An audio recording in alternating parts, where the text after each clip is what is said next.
Hello and welcome to The Cine Skinny, the film podcast from the people behind the Skinny magazine. It's Jamie Dunn here. While Peter, Anahit and Ellie are off covering the various other festivals happening across Edinburgh this August, I've been attending the Edinburgh International Film Festival, which kicked off on the 14th of August in wonderful style with Sorry Baby, the debut feature from Eva Victor, who writes, directs and stars in the film.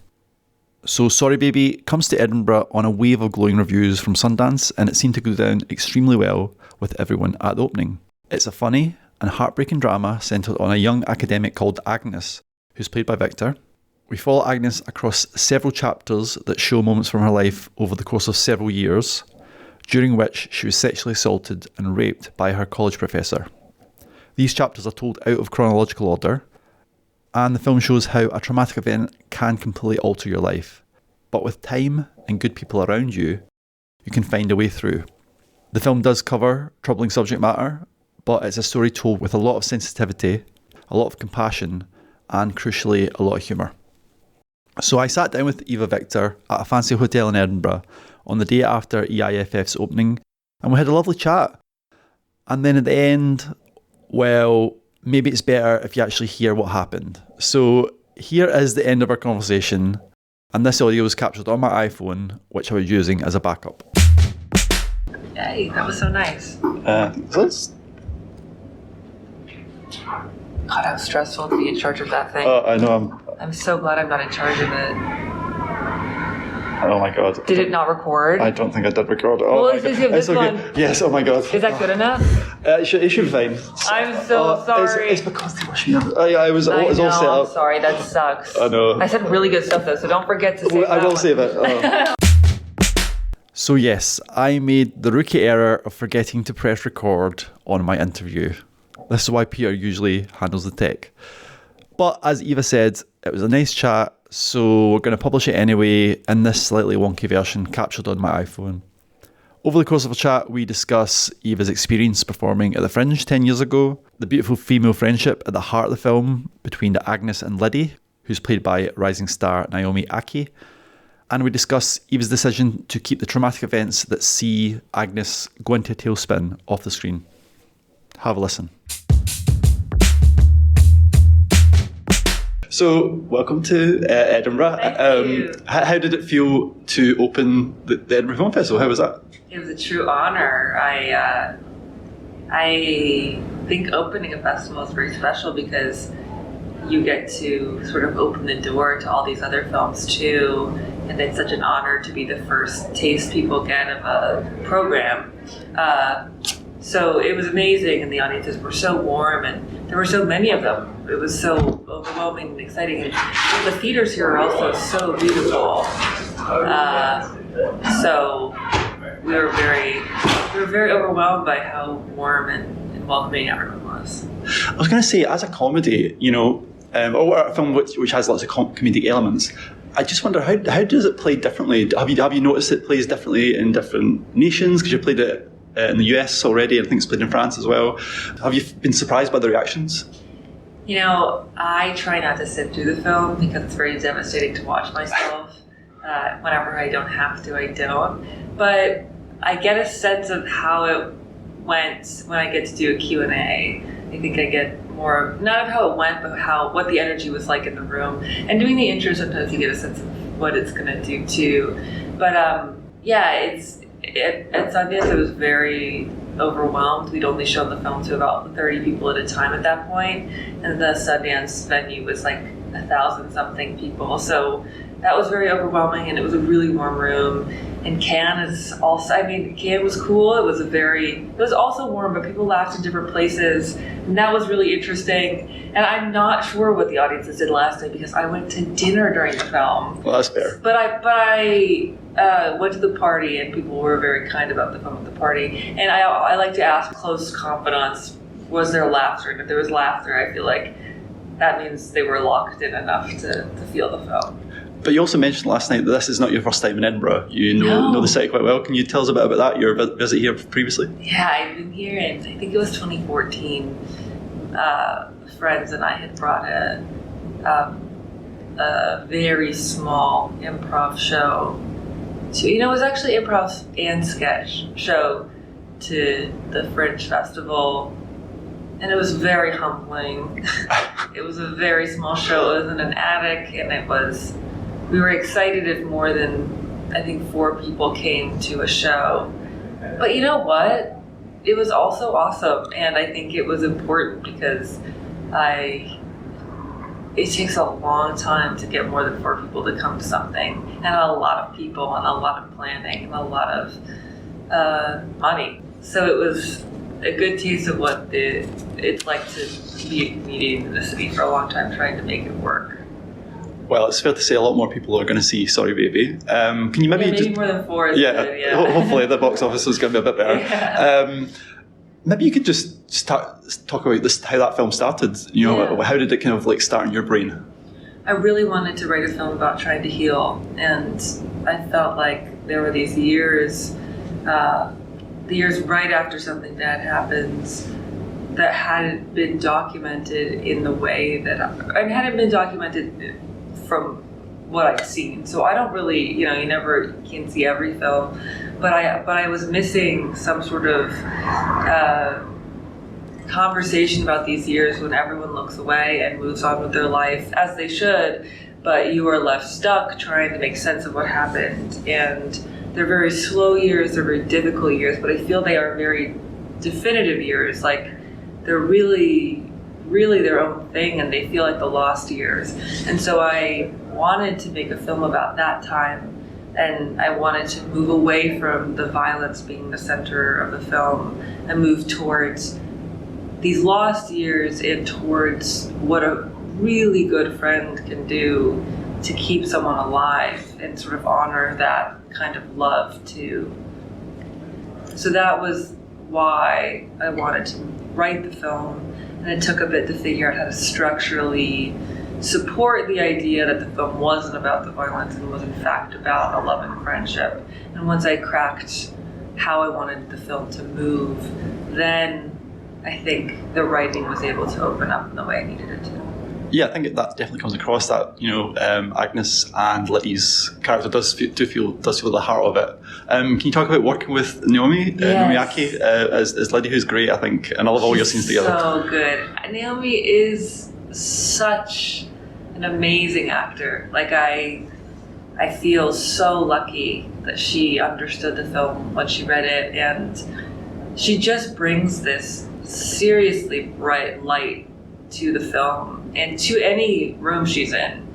Like, any time she was anywhere, everyone lit up. She's just this warm, kind, thoughtful, brilliant actor, and I think she can do anything. And whenever I talk about her, my body gets chills, and I think it's because she has pieces of like the universe in her in this really big way, and she's so funny. And I think up to that point, Mickey 17 and Blink Twice hadn't come out yet, and I was so moved by how she was able to lock into humor. And I'm just so excited to see what she continues to do, because I think she's like the best actor we have. I'm so lucky she worked with me. And there's something so special about giving a first-time filmmaker that kind of performance. Like, she had no reason to trust me. She'd read the script and she understood that, but like, she came to set so open and willing and trusting before she hadn't seen the film. So she was making the film. So that's a very kind, warm, like, immense thing to do for someone. You mentioned comedy there. I guess a lot of people might know you already from like the short kind of videos and films you've made online. How did that prepare you to make a feature film, do you think? Are you feeding from that sort of base? Yeah, I think one of the things it prepared me for was how humiliating it is to be making something. Like, when no one is begging you to. Like, I think when you're putting things online, you're not responding to some sort of demand. You're like, I have something to say, or I think this is funny, and that's humiliating. It's just devastating, because no one is often on the other side of that, and no one has to be, and no one owes you anything. So you're just shooting something out into space, hoping that you're not totally alone forever in it. And there are many things about being an actor in a film that you're directing that and saying you have to do that for your first film, that feels similarly humiliating. But I was prepared for that kind of humiliation, and this felt much more like heavy and important to me to do all that for this too. So that it prepared me for fighting for myself. I think also on a more technical level, being able to direct myself, I was pretty used to from my videos watching myself perform and then know very quickly if I wanted to go again or if I was happy with the performance. So that muscle was weirdly there most of the time. So yeah, making videos is great training. Yeah. Making a feature. And what's interesting is your film is like structurally quite interesting in that it's actually, saying it's a feature, it's made up of actually quite short chapters which feel quite complete. They're almost like little short films, but they work together a bit like, more like a book, like where chapters might on their own sort of be complete, but then as a whole they kind of like enrich each other. So like so even though it's a feature that you are kind of working in a short form almost in a way. Oh, that's true. Totally. Yeah, I do remember feeling quite relieved that I feel like when you're making something for the first time, and always kind of when you're writing, it's hard to know what needs to be seen and what doesn't need to be seen. And that's something you figure out time and time again. Like as you're editing, you take things out, you're like, wow, the film doesn't need that scene. And I thought it desperately did. So that is a lesson you're always learning, but there is an instinct to be like, okay, this is what the person, like this is the person waking up and this is the person doing this. And it's like, well, what do you actually need to see of this person in order to tell this story? And the chapters are very helpful because they allow you to move through time to essential moments and not just to moments you feel you have to show because of some sort of formal rule that's not real but feels true. So the chapters helped, and I think I wanted time in the film to feel how it feels when you're in this like post-trauma time where time is not consistent. Like the jury scene to me kind of feels like 2 hours and it's actually like 10 minutes or something. And then another chapter, which is the next year, like she gets a job,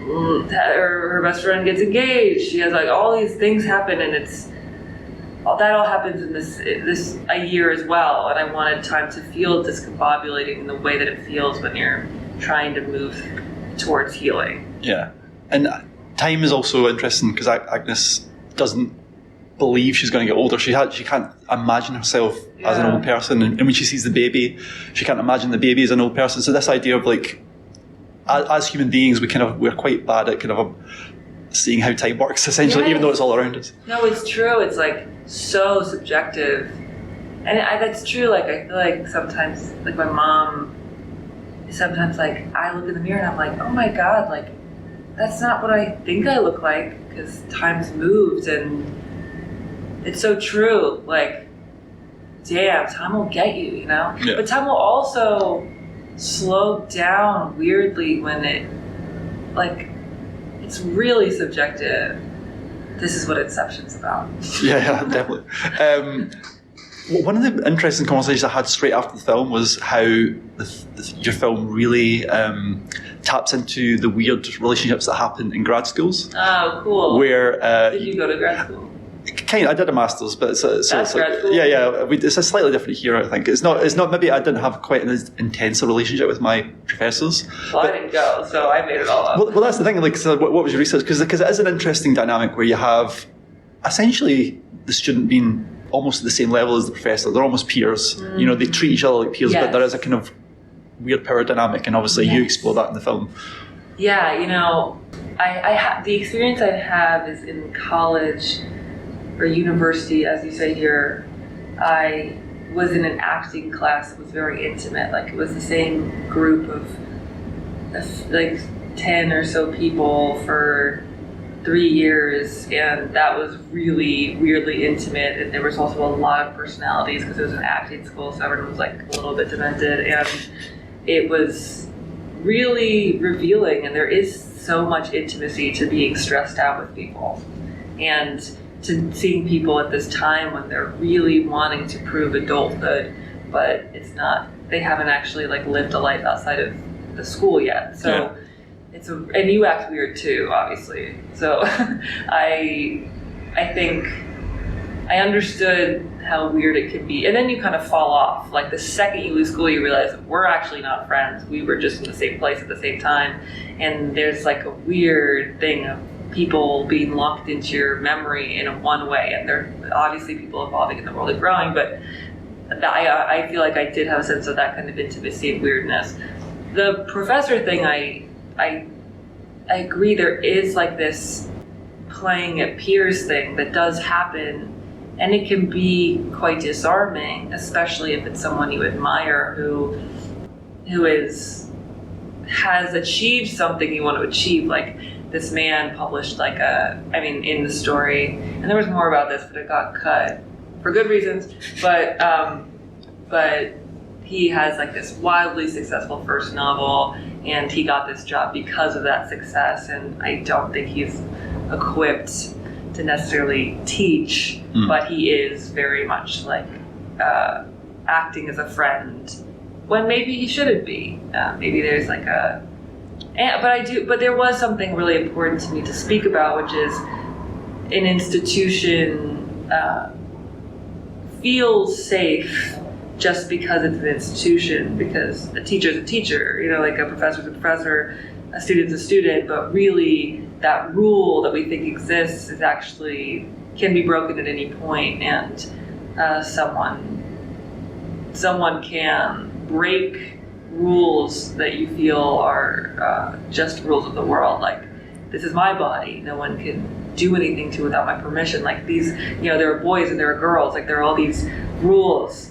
And what's real? Like this is a question that comes to one's mind after something so mind-bending and traumatic happens to them. Can you maybe talk about that? The fact, I think it was a really wise decision, but not to show what happens. Essentially, we get the kind of aftermath. We hear the story, and you have this amazing scene where we see the outside of the house across the day as we assume the crime has taken place. Yeah.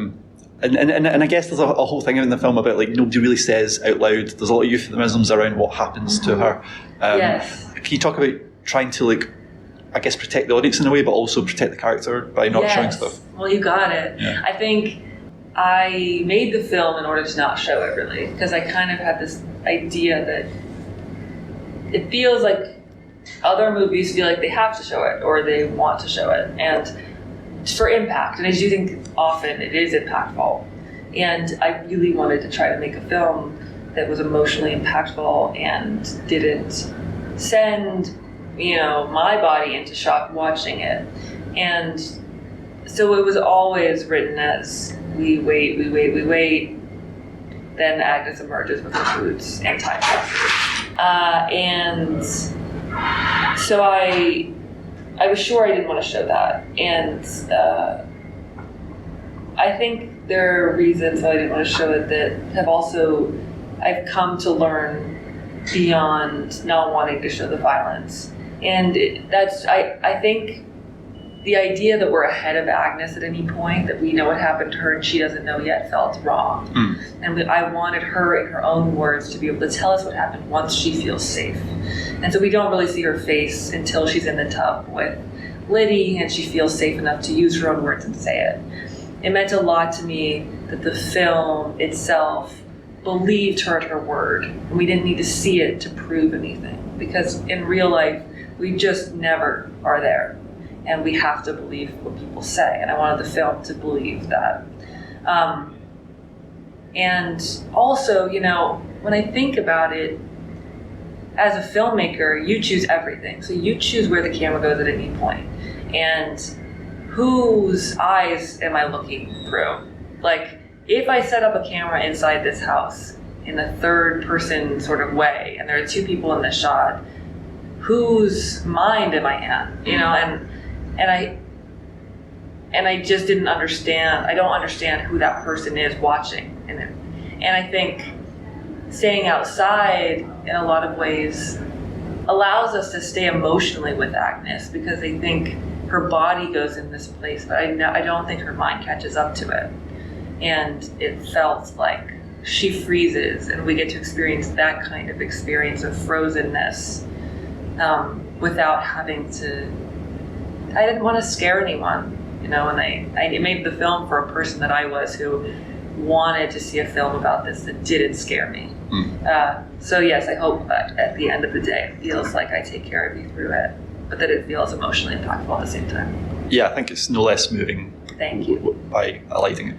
I think we've got the call to finish up there. Maybe I could just finish by asking, Are you going to go to the Fringe? Are you going to see anything? Do you have time?